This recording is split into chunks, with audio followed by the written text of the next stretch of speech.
தோழர் வணக்கம். வணக்கம். செந்தில்வேல் சகோதரர் செந்தில்வேல் அவர் வந்துட்டு இப்ப ஒரு வீடியோ வெளியிட்டு இருக்கிறாரு. என்ன சொல்றாரு அப்படின்னா, ஐடி கம்பெனில வேலை பார்க்கிற பலரும் தாவேகாவிற்கு சென்னையில் வாக்களித்திருக்கிறார்கள். இவன் எவனாவது சோத்துல முன்னாடி தட்டுல சோறு போட்டு உட்கார்ந்துருப்பான், அந்த சோத்தை சாப்பிடுறான்ல, அந்த சோறுல உப்பு போட்டு சாப்பிடுறான்ல, அந்த சோறு திராவிட முன்னேற்ற கழகம் அவனுக்கு தந்த சோறு. செந்தில்வேலா அவர் பேரு.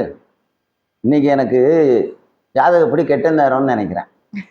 நான் சாதாரணமா ட்ரம்ப்பு நெத்தன்யாகு மாதிரி பயல்களை தான் பேசுவேன். அதுதான் என் தகுதிக்கு சரியானது. செந்தில்வேலை பத்தி பேசுறதுன்னா எனக்கு கெட்ட நேரம் இன்னைக்கு. என்ன பண்றது? அப்ப செந்தில்வேல் ஒரு விஷயத்துக்கு பாராட்டணும். முதல்ல ரெண்டு விஷயம் எடுத்து அவர் சொன்ன கருத்து ஒன்று, அவர் சொன்னது ஒன்று. அதாவது சொன்னார்ல அந்த நடவடிக்கை, சொன்ன செயல், அதை பாராட்டணும். எதுக்கு பாராட்டுனா மனசுல இருந்து சொன்னார். அவர் மனசுல மட்டும் இல்ல, அவர் இந்த 200 ரூபா ஊப்பிம்பாங்கல்ல, அதுல ஒரு ஆளா இருப்பாரு. இவன் எல்லாருமே அதான் நினைக்கிறான். திமுகவில் இருந்து தமிழ்நாட்டு மக்களுடைய சொத்தை அப்படி இப்படின்னு அஜால் குஜால் பண்ணி கொள்ளையடிச்சு தின்னவன் எல்லாரும் நினைக்கிறான் அவனுக்கு சோறு போட்டது கருணாநிதி இல்ல.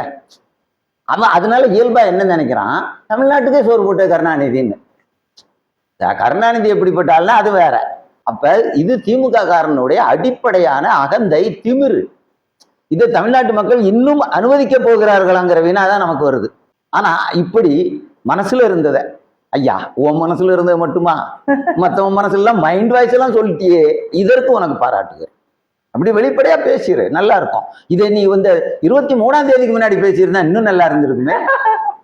நீ சொன்னபடி ஆமா எங்களுக்கு திமுக தான் ஓட்டு போட்டு திமுகவுக்கு எல்லோரும் வாக்களித்து முந்தி மாதிரி ஒரு 180 சீட்டு ஜெயிச்சு முத்துவேல் கருணாநிதியுடைய மகன் ஸ்டாலின் ஆட்சிக்கே வந்திருப்பாரு. இப்ப அவர் ஆட்சிக்கு வரதே சந்தேகமாயி போச்சு. இப்ப சொல்லி பிரயோஜனம் இல்லையப்பா செந்தில்வேலா. நான் திருச்செந்தூருக்கு பக்கத்து ஊருக்காரன் ஐயா, செந்தில்வேலா இப்படி பண்ணிட்டியே. இது திமுக காரனுடைய அடிப்படை திமிரு. இன்னொன்னு இப்படி திமிரு பேசுறது மட்டுமல்ல, ஆபாசமாக பேசுவதையும் தமிழ்நாட்டுல திமுக காரன் தானே கொண்டு வந்தான். திமுகவிலே ஆலினால் அழகுராஜா யாரு? அறிஞர் தான், சந்தேகம் இல்லை. ஆனா அவர் அறிவை பல இடத்தில் வெளிப்படுத்தவில்லை, சில இடத்தில் வெளிப்படுத்தினார். அண்ணாதுரையை பத்தி இப்போ உள்ள திமுக காரங்களுக்கு என்ன தெரியும்னு எனக்கு தெரியல. அண்ணாதுரை அவர்கள் ஒரு அருமையான நாடகம் எழுதியிருக்கிறார். அந்த நாடகம் என்னன்னா, ஒரு பெரிய வீடு இருக்கும், வீட்டுல தொப்பி, அப்படித்தான் அவர் எழுதுவார். தொப்பின்னா தொப்பி போட்டு தாடி வச்சிரு ஒரு வயதானவர்னா அமெரிக்காவை குறிப்பிடும் இல்லையா, அந்த மாதிரி வர்ணிப்பாரு. ஒரு புதுசா ஒரு இளைஞர் போவார். அப்போ அவர் சொல்லுவார், அந்த இளைஞருடைய வீடு தான் அந்த பெரிய வீடு, அந்த வீட்டில தான் அந்த இளைஞர் இருக்கிறாரு, தொப்பி வச்சு பெரியவர் வருவார். தம்பி நீங்க இளைஞரா இருக்கீங்க, அதாவது இந்தியா சுதந்திரம் அடைந்த கொஞ்ச காலத்துல எழுதுறாரு, உங்களுடைய வீடு பார்த்தேன் ரொம்ப பிரம்மாண்டமா இருக்கு, நீங்க ஒரு காலத்துல ஆகா ஓஹோன்னு வாழ்ந்த குடும்பம், இப்பொழுது ஆனா அது சிதிலம் அடைஞ்சிருக்கு, இப்போது நீங்க இதை எப்படி பழுது பார்க்க போறீங்கன்னு தெரியல, நீங்க ஏன்ட்ட உதவி கேட்டீங்கன்னா நான் உங்களுக்கு எல்லா உதவியும் செய்யறேன். என்ன அர்த்தம்னா, அமெரிக்காவை நம்பாதே. நேருவுக்கு எழுதுறாருங்க, நேரு பிரதமர், பேரறிஞர் அண்ணா. ஆனா அவர் அறிவை தமிழ்நாட்டு மக்களுக்கு கொடுக்கவில்லை, அவர் கட்சிக்காரனுக்கும் கொடுக்கவில்லை. எதை கொடுத்தாருன்னு இப்ப சொல்றேன். அமெரிக்காக்காரன் இப்படி புதுசா சுதந்திரம் அடைஞ்ச நாட்டுக்குள்ளெல்லாம் போய் இப்படி பேசி நேரு மாதிரி அரசியல் முட்டாள்களை எல்லாம் கவுத்தி அவன் மூலதனத்தை கொண்டு போட்டு இந்த நாட்டையே சுரண்டிடுவான். நேருவுக்கு சொல்றாரு, மக்களுக்கும் சொல்றாரு, இது ஒரு நாடகமாக எழுதுகிறார். நேருவுக்கும் சொல்றாரு அமெரிக்காக்காரன் ஏமாந்துறாருன்னு. இதை மீறி நேரு ஏமாந்தாரு, இந்த நாடு அதற்கான விலை கொடுத்தது. அமெரிக்காரன் அவ்வளவு சுரண்டிட்டு போனான் இந்திய நாட்டின் வளத்தை. அப்ப இது அவருடைய அறிவு. அதே மாதிரி சுமார் சுப்பையான்னு ஒரு கதை, பயங்கரமான கதை. அதாவது எந்த விஷயத்தை எப்படி சொல்ல வேண்டும், சில விஷயத்த துல்லியமா சொல்லணும். இப்ப தங்கம் வாங்க போறீங்கன்னா 7.567 கிராம்னு சொல்லுவான், மில்லி கிராம்லயே சொல்றான். தங்கத்தை அப்படி சொல்லணும்.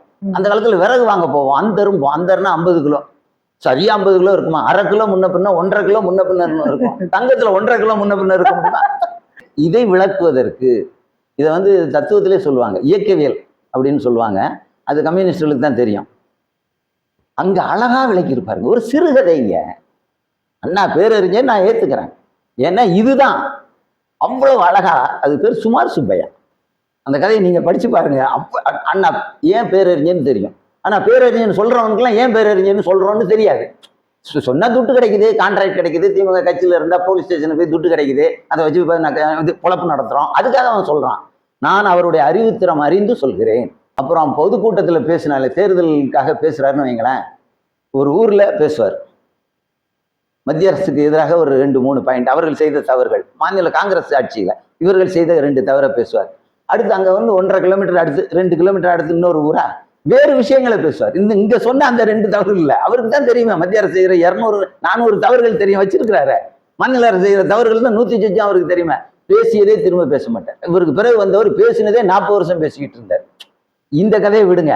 அப்ப அண்ணாதுரை செவ்வாழைன்னு ஒரு கதை எழுதியிருக்கிறார். அதாவது ஏழை எளிய மக்களுக்கு எதுவுமே கிடைக்காது, கடைசியில அவங்களுக்கு உரிய பொருளையும் அவங்களுடைய முதலாளி எடுத்துட்டு போயிடுவான், தின்னுட்டு போயிடுவான் அப்படின்னு. அதாவது நான் அதை சுருக்கமாக சொல்லிடுறேன். பெரிய முதலாளி, பெரிய மளிகை கடை அல்லது ஏதோ ஒரு பெரிய முதலாளி, அவர் வீட்டில் ஒரு தொழிலாளி வேலை பார்ப்பார். அப்போ அவர் வீட்டில் அந்த காலத்தில் ஏழைகளுக்கு கொஞ்சம் சின்ன நிலம் இருந்ததில்ல, வீட்டை ஒட்டி சின்ன நிலம், அதில் தோட்டத்தில் வாழைக்கன்று, செவ்வாழை மற்றதை விட சிறப்புன்னு சொல்லுவாங்க, எல்லாரும் விரும்பி சாப்பிடுவாங்க. செவ்வாழை கன்று ஒன்று நடுறாங்க. அதை வந்து இவர் சொன்னார், இந்த மாதிரி ஏதோ ஒரு சந்தர்ப்பத்தில் முதலாளிகிட்ட சொல்லியிருக்கிறார், செவ்வாழை எங்கள் வீட்டில் இந்த பிள்ளைங்கள்லாம் நட்டு தண்ணி ஊற்றிக்கிட்டு இருக்காங்கன்னு பேச்சு வாக்கில் சொன்னார். அவர் சொல்லி சரியாக 7 மாதம் கழிச்சு முதலாளி கேட்குறாரு, டேய் அது என்ன பேர், குப்பா சுப்பான்னு வச்சுக்கோங்க, அந்த செவ்வாழை என்னடா ஆச்சு, அது இன்னும் ஒரு 4 நாளில் அறுத்துடலாம் முதலாளின்னார். அப்படியா, அறுத்துக்குங்க, கொண்டு வந்து வையி, பையன் கேட்டான், முடிஞ்சு போச்சு. இது அண்ணாதுரை எழுதிய கதை. ஒரு ஏழை தொழிலாளி, அவருக்கே உரியது, உங்ககிட்ட வேலை செய்யறதுக்கு அந்த முதலாளி சம்பளம் கொடுத்துட்டான், அவங்ககிட்ட வேலை செய்யறதுக்கு, இது அவருக்கே உரியது. இதையும் அவன் எப்படி திருடுகிறான், கொள்ளையடிக்கிறான், எடுத்துக்கொள்கிறான், சுரண்டுகிறான், அண்ணாதுரை எழுதின. இதனால் நான் அவர் அறிஞருங்கிறேன். இதற்கு மேல இன்னொரு பாயிண்ட் சொல்லணும், அதுதான் ரொம்ப பெரிய பாயிண்ட். இப்ப நம்ம சாம்சங் தொழில் போராட்டம் வந்து பார்த்தீங்க, அதுக்கு முன்னாடி ஒரு 2 வருஷத்துக்கு முன்னாடி இன்னொரு தொழிற்சாலைகள் நடந்தது. இளம் பெண்களும் ஆலை தொழிலாளர்கள், இளைஞர்கள், இளம் பெண்கள்லாம் வந்து ரோட்ல நின்று போராடினாங்க. அதை ஒரு தொழிற்சங்கம் வந்து பேசுறேன்னு துரோகம் பண்ணான், அது விடுங்க, அது இன்னொரு தடவை பேசுவோம்.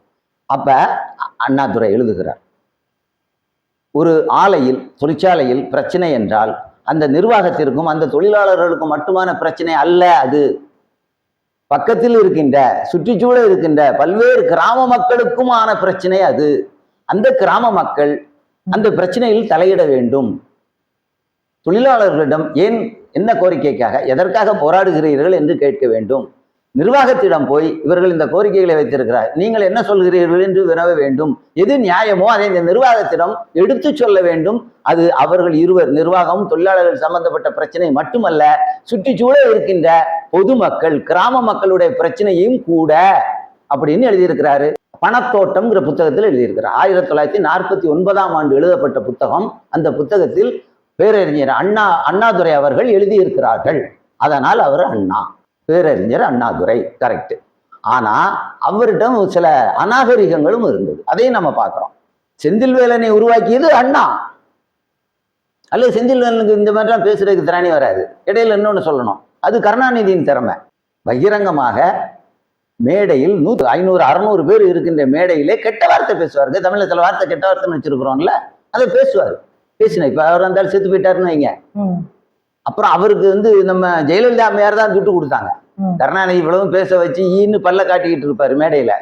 அந்த ஆள் பேசும்போது ஆபாசமாக கெட்ட வார்த்தை பேசும்போது தீப்பொறி ஆறுமுகம்னு நினைக்கிறேன், அவர்தான் நினைக்கிறேன். ஆமா, அதான் நான் முதல்ல சொன்னேன், எனக்கு நீ கெட்ட நேரம்னு, இந்த பேரையும் என்னை சொல்ல வச்சுட்டீங்களே, இதை முதல்ல சொன்னேன், எனக்கு கெட்ட நேரம் இன்னைக்கு. அண்ணாதுரை வந்து திரைத்துறையில ஈடுபாடு, நம்ம எல்லோருக்கும் தெரியும். கதை வசனம் எழுதுவார், முழுக்கவே ஓர் இரவு இந்த இதெல்லாம் அவர் எழுதுன்னு நினைக்கிறேன். வேலைக்காரி, தாய் மகளுக்கு கட்டிய தாலி, இப்படிலாம் அவர் வந்து சினிமா துறையில பெரிய திறமைசாலி.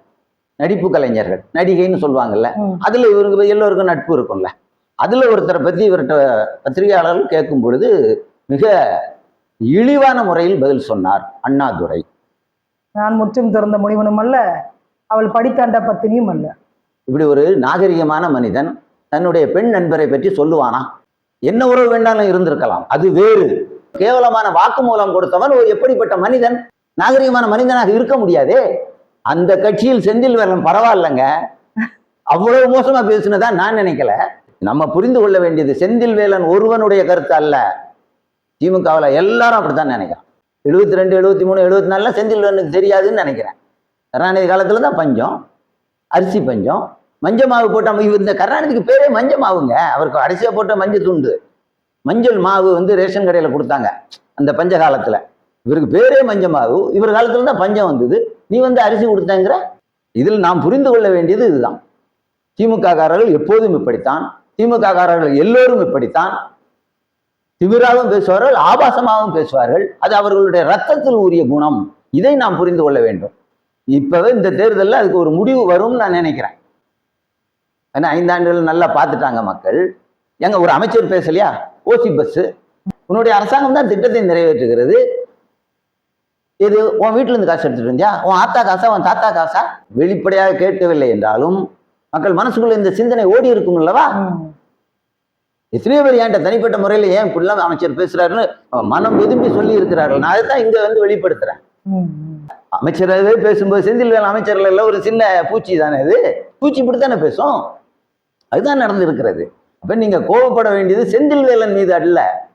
இன்னொன்னு ஐடின்னா என்னன்னு தெரியுமா? ஐடி இளைஞர்கள்லாம் மேத்ஸ் பிசிக்ஸ் கெமிஸ்ட்ரி படிச்சவங்க. அதுக்கு வந்து அன்னைக்கு வந்து 1 லட்சம் 1.5 லட்சம் சம்பளம் இருந்தது. இன்னைக்கு கொஞ்சம் குறைஞ்சிடுச்சு, போட்டியினால் கொஞ்சம் குறைஞ்சிருக்குது. அது ஒரு கௌரவமான விஞ்ஞான கல்வி. அதன் மூலம் வருகின்ற வேலை என்ன, உடல் உழைப்பை விட கொஞ்சம் குறைவான உழைப்பு. கருத்தால் உழைப்பதுன்னு சொல்லுவோம், மூளை உழைப்புன்னு சொல்லுவோம், ஒயிட் காலர் ஜாப்னு சொல்லுவோம். ஆனாலும் அவர் தொழிலாளி. ஐடியில் இருக்கவங்களே ரொம்ப பேர் பணக்கார சிந்தனை எல்லாம் இருக்கு, மேட்டுக்குடி சிந்தனை. அதை அவர்கள் விட வேண்டும். அதுக்கு செந்தில்வேல் உதவி செய்திருக்கிறார். நான் அப்படித்தான் இதை பார்க்கிறேன். நீயும் தொழிலாளி தான். செந்தில்வேல் சொன்னது அது அர்த்தம். தொழிலாளினாலே எங்க பார்வையில கேவலமானது, செந்தில்வேல் பார்வையில நீயும் தொழிலாளி தான், உனக்கெல்லாம் சோறு போடுறது நாங்க தான். செந்தில்வேல் பேசியதுக்கு இதுதான் பொருள். இப்ப வச்சு பாருங்க, துல்லியமா சரியாக வரும். இந்த திமுக தொடங்கிய ஆலிநாள் அழகுராஜா அண்ணாதுரையிலிருந்து நீங்க கடைசி வரைக்கும் பாருங்க, கருணாநிதி தீப்பொறி ஆறுமுகத்திலிருந்து செந்தில்வேல் வரைக்கும் பாருங்க, பொருத்தமா இருக்குமா அந்த படம், அந்த பிக்சர் பொருத்தமா இருக்கும்.